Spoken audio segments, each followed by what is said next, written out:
and welcome back.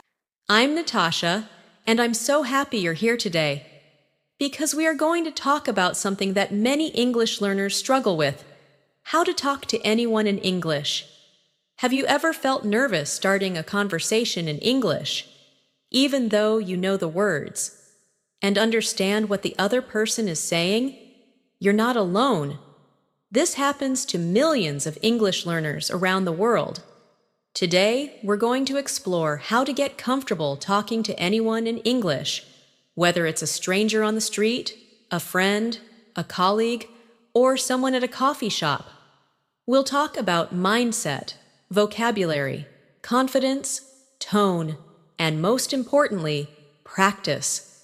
So stay with me, and let's take this journey together, step by step. The first thing you need to know is that English is not about perfection, it's about connection. Most native speakers are not expecting perfect grammar or perfect pronunciation. What they want is to understand you and to be understood. So, remove that pressure from yourself. Your English doesn't need to be perfect to be powerful. When you talk to someone in English, think more about being clear and confident rather than being grammatically correct. Of course, grammar is important, but in conversations, the goal is flow and connection. Let's begin with greetings, the most basic and universal way to start a conversation. When you meet someone new, you can simply say, "Hi, how are you?" or "Hello, nice to meet you." These are short, but polite ways to begin. You can also say, "Hey, what's up?" or "How's it going?" which are more casual. And when someone responds, you don't have to panic. If they say, "I'm good, how about you?" you can reply with, "I'm doing well, thanks." This kind of exchange may seem simple, but it creates comfort and builds the start of a conversation. Now, let's practice this through a short example. Imagine you are meeting someone at a social event. You walk up and say, "Hi, I'm Sarah. How are you doing today?" The person replies, "Hey Sarah, I'm doing great, thanks. How about you?" You say, "I'm doing well too. It's nice to meet you." Simple, right? This kind of dialogue is what you can use anywhere: at a party, in a meeting, even at the grocery store. Try practicing this aloud with your own name and your own voice. Say it slowly, then naturally, and imagine the response. The next important thing is asking questions. If you want to keep a conversation going, ask questions that are open-ended. That means questions that cannot be answered with just yes or no. For example, instead of asking, "Do you like coffee?" you can say, "What kind of coffee do you like?"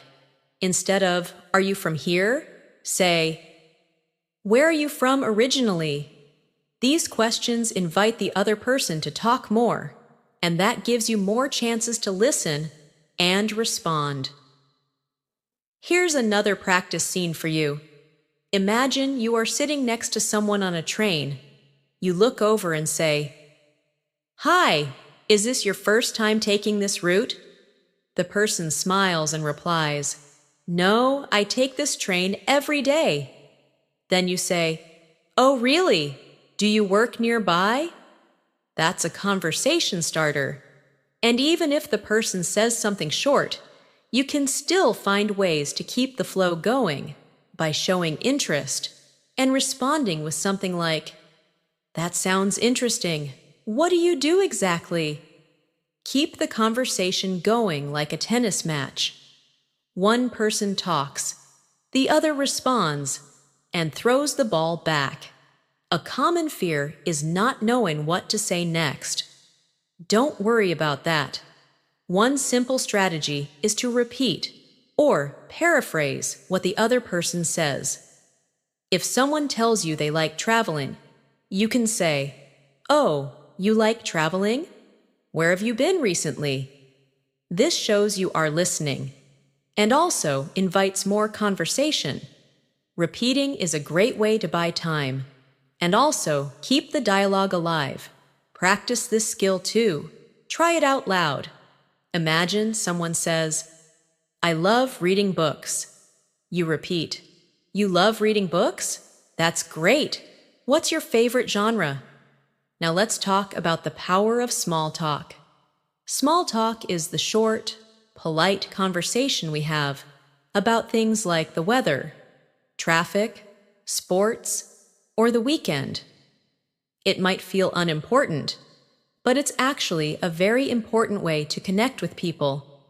It's a way to warm up before a deeper conversation. You might say, the weather is really nice today, isn't it? Or, this line is moving slowly.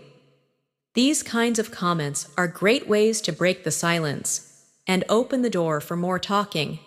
To practice this, think about something small you could say in different situations. At the supermarket, you could say to the person next to you, these apples look really fresh today. At a coffee shop, you might say, they always play nice music here, don't they? It's not about deep ideas, it's about starting. Think of small talk like the key that unlocks the door to bigger conversations. It may feel awkward at first, but the more you practice, the more natural it becomes. Another powerful tool for talking to anyone in English is learning how to give compliments. Compliments make people feel appreciated and can be a great way to start or continue a conversation. You don't need to say anything too deep. Simple compliments work best. For example, you can say, I like your shoes, or that's a nice bag, or you have a great smile. These little phrases show kindness and interest. When you compliment someone, they often reply with a smile and maybe even start talking to you more. Compliments create a friendly space and help people feel good around you. Here's a quick practice exercise. Imagine you're in a bookstore and someone next to you is holding a book you like. You say, that's a great book. I read it last year and couldn't put it down. That's a compliment, and also a way to start a conversation about reading. You can follow up with, do you like reading fiction or nonfiction? One sentence can open the door to a 5-minute talk. Try it in front of a mirror. Practice complimenting imaginary people around you, at the park, in a queue, in class.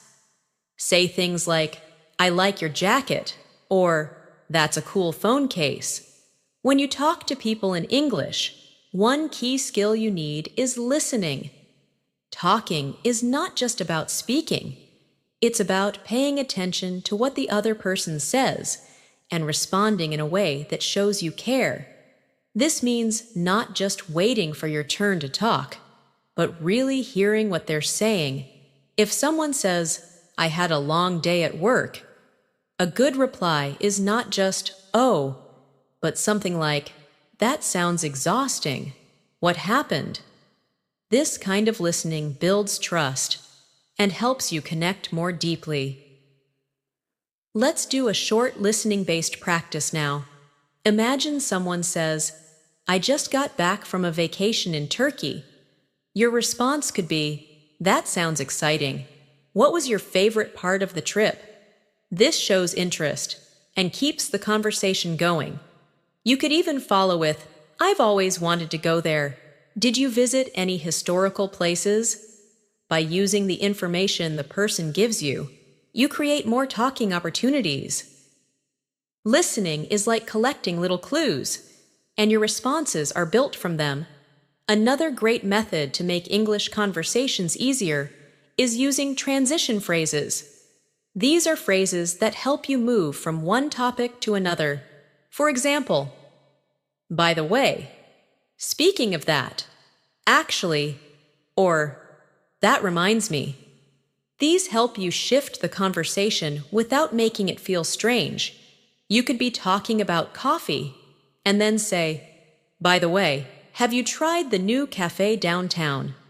Or someone mentions work, and you say, "Speaking of work, how's your team handling the new project?" These small expressions help the conversation flow smoothly. Let's look at a practice paragraph using transitions. You're talking to a friend, and you say, "I love weekends. It's the only time I can sleep in." Then you continue, "By the way, do you have any plans for Saturday?" And later you add, "That reminds me, I need to buy a birthday gift for my cousin." These connecting phrases make your English sound natural and help keep the talk going without awkward silence. Sometimes people worry about making mistakes during conversations, but here's the truth. Everyone makes mistakes, even native speakers. Don't be afraid of saying something wrong. If you forget a word, pause and describe it. For example, if you can't remember the word umbrella, you can say, "That thing we use when it rains." Most people will understand.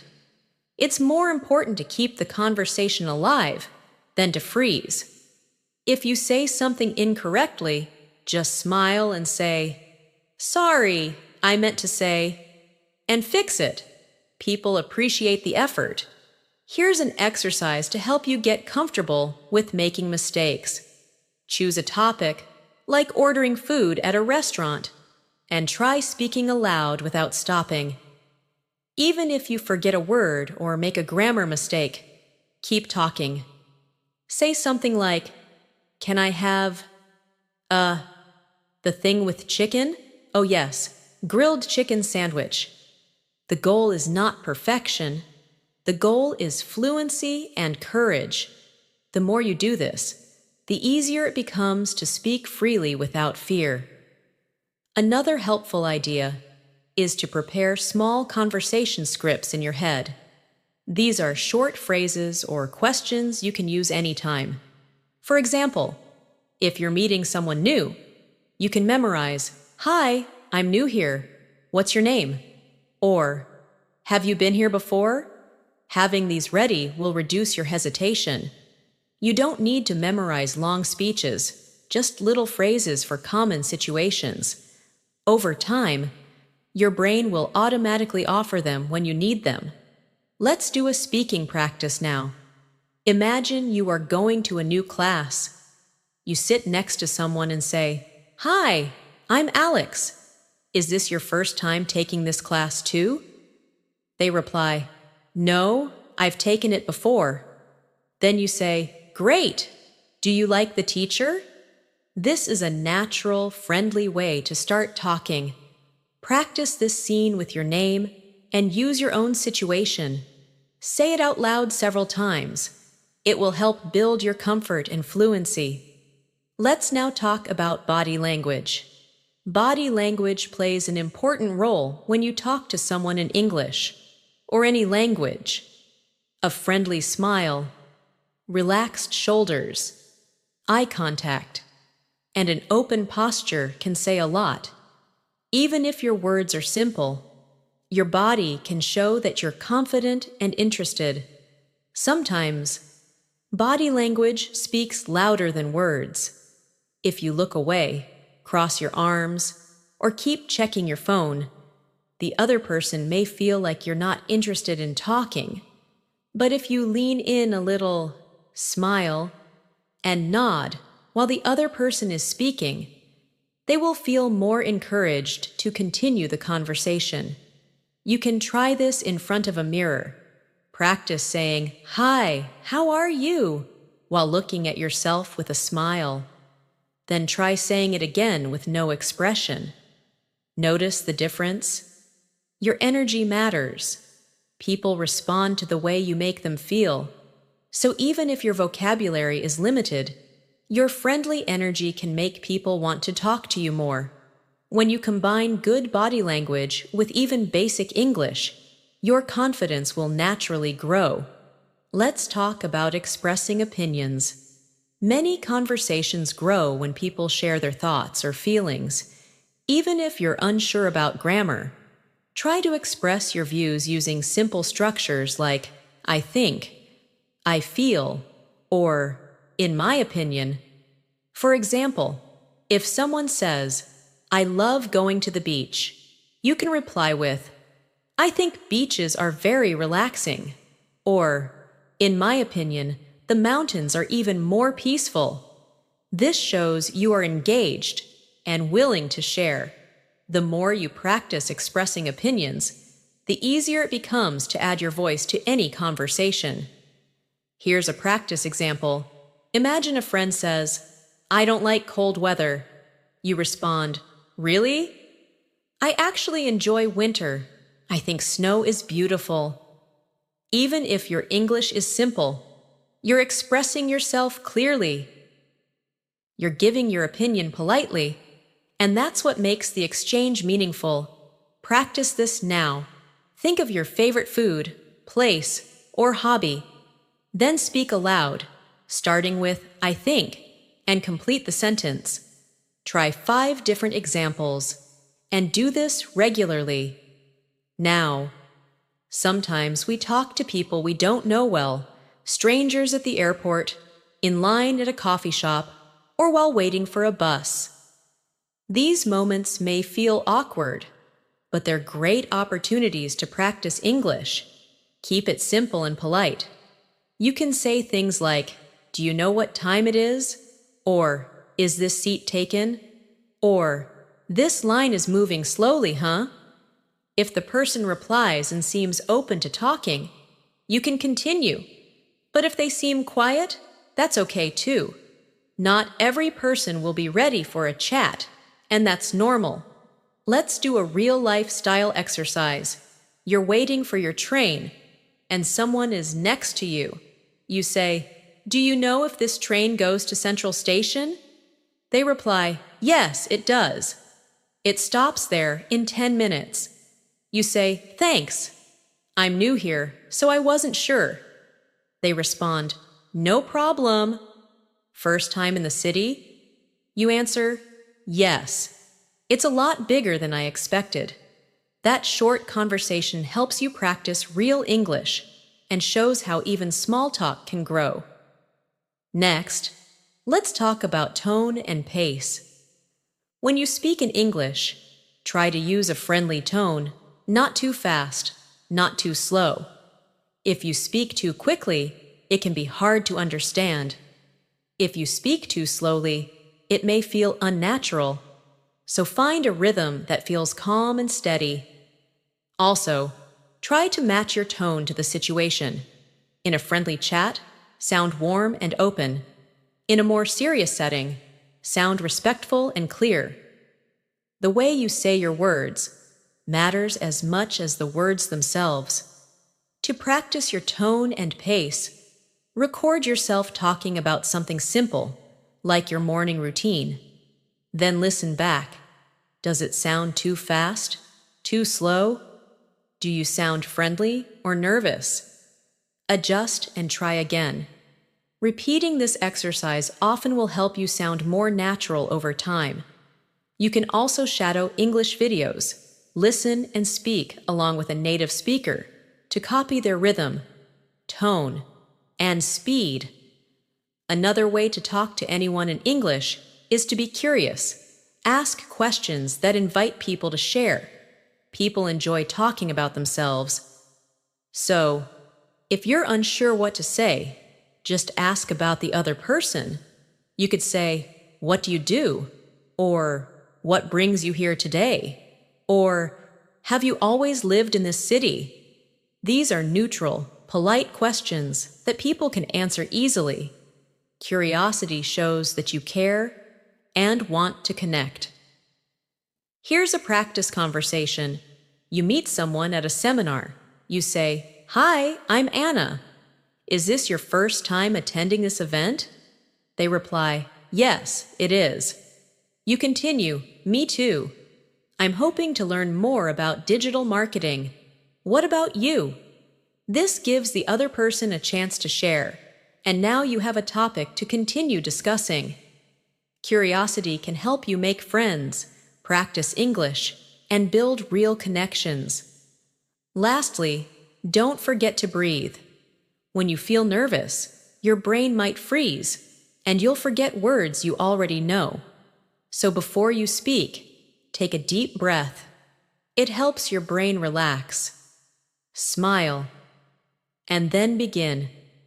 Speaking a second language is a big achievement, and every time you try, you're getting better. Every mistake is a step forward. Be proud of your effort and keep going. Let's now talk about how to handle silence in a conversation. Sometimes we all experience those moments when the conversation slows down or even stops. That silence might feel awkward, especially when you're still building your English skills. But here's something important to remember. Silence is natural. It's okay to pause. You don't need to fill every second with words. In fact, a short pause can give you time to think, and it also allows the other person to speak. Many fluent speakers pause to collect their thoughts. So, if you forget a word or need a second to think, just smile, nod, or say something like, "Let me think for a second," and take your time. That short pause shows confidence, not weakness. Let's try a pause exercise. Pick any topic, like my favorite movie. Begin speaking aloud, and every time you feel nervous or unsure. Instead of stopping, just take a deep breath and say, "That's a good question," or "Let me see," then continue. This practice teaches your brain that pauses are okay, and that you don't have to panic when there's a moment of silence. With time, you'll find your words more quickly. Now let's discuss how stories help in conversation. People love stories. Stories create images in our minds, and they make our talks more interesting. Instead of giving short answers like, "Yes, I liked the movie," try turning your experience into a mini story. Say something like, "Yes, I watched that movie last weekend with my sister. We both really enjoyed it, especially the ending. It made us laugh so much." See how much more engaging that sounds? Stories are easy to remember, and they make the listener more interested in you. Let's practice creating a short story now.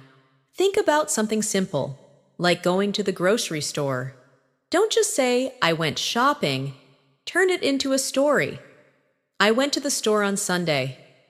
It was really busy, and I couldn't find a parking spot, but I finally got everything I needed and even ran into an old friend I hadn't seen in years." Just a few extra details turn a regular event into a story worth sharing. Practice telling small stories every day.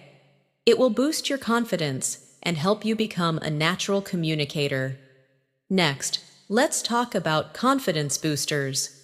When you're learning English, confidence is your best friend. Even if your grammar isn't perfect or your vocabulary is limited, confidence can carry you through any conversation. How do you build that confidence? First, practice speaking every single day. You can talk to yourself in the mirror, speak with a friend, or record yourself and listen. Repetition creates confidence. Second, celebrate small wins. Did you start a conversation today? Great! Did you speak for 2 minutes without stopping? Wonderful! These small steps are progress. Keep reminding yourself that learning a language is a journey, and every effort counts. Here's a confidence-building routine you can follow each morning.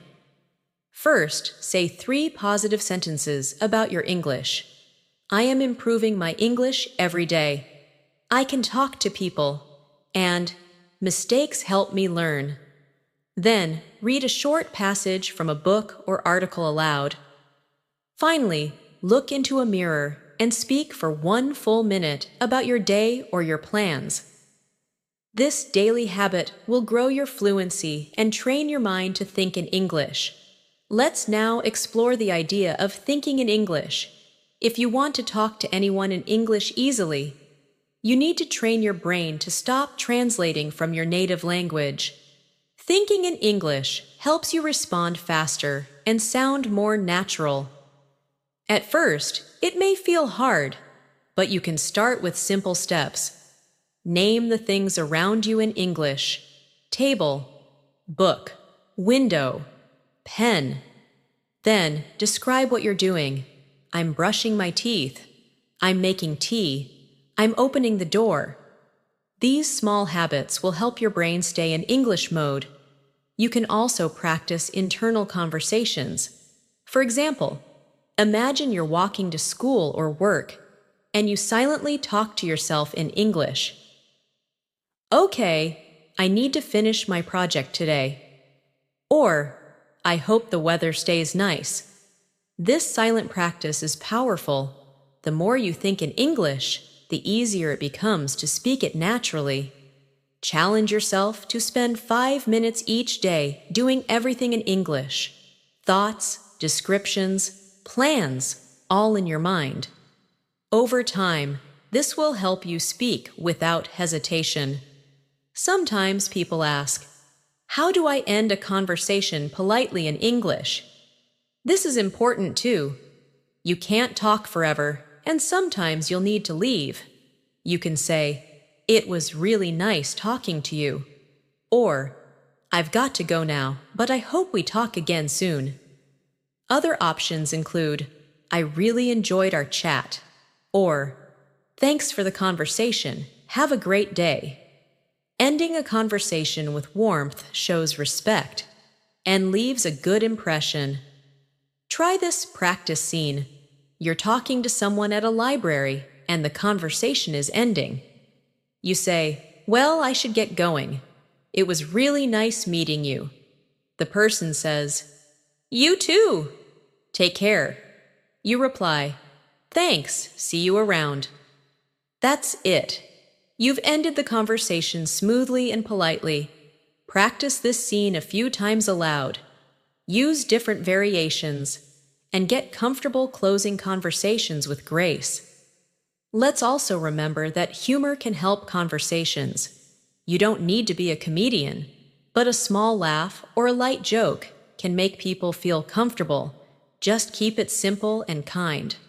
For example, if someone says, I spilled coffee on my shirt, you can reply with a gentle laugh. Coffee is dangerous. It always finds white shirts. This type of light humor builds connection. It shows you're relaxed and enjoying the conversation. Just be sure your jokes are friendly and not offensive.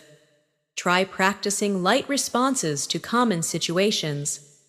Imagine someone says, I forgot my umbrella and got soaked. You might say, that's the rain's way of reminding us who's boss. These little comments make the conversation feel fun and help both speakers relax. Practice these types of responses out loud when you're alone. Over time, your confidence with natural humor will improve. Now let's talk briefly about accents. Many learners worry that their accent will make them hard to understand. But accents are natural. Everyone has an accent. What matters most is clarity. Focus on speaking slowly and clearly. Don't try to sound exactly like a native speaker. Be proud of your voice. As long as you are understandable, your accent is not a problem. In fact, many people find accents beautiful and interesting. What matters is that you're communicating. So don't let accent anxiety stop you from talking. To practice clarity, record yourself reading a short paragraph slowly and clearly. Listen and ask, did I pronounce the words clearly? Did I speak too fast? Repeat this daily, and you will become more confident in your spoken English. Confidence and clarity matter more than perfection. And here's the most important message of all. Don't wait for perfect English to start speaking. Start now. Speak with your classmates, co-workers, friends, strangers, even yourself. Use every chance to practice. The more you speak, the faster you grow. Remember, fluency is built through action, not just studying. Talking to anyone in English is not about having a perfect vocabulary. It's about being brave, being kind, and being willing to connect. Every conversation is a new chance to improve.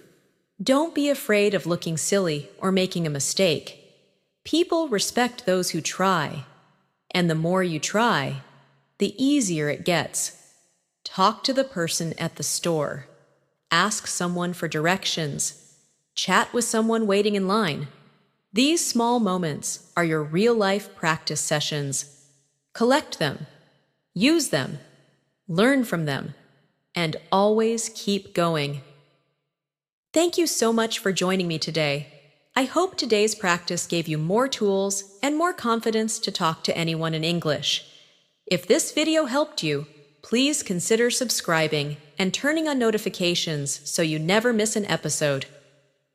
We have so many more lessons and conversations to explore together. I'm Natasha, and I'll see you next time on English in Minutes. Keep speaking, keep growing, and always remember, your English voice matters.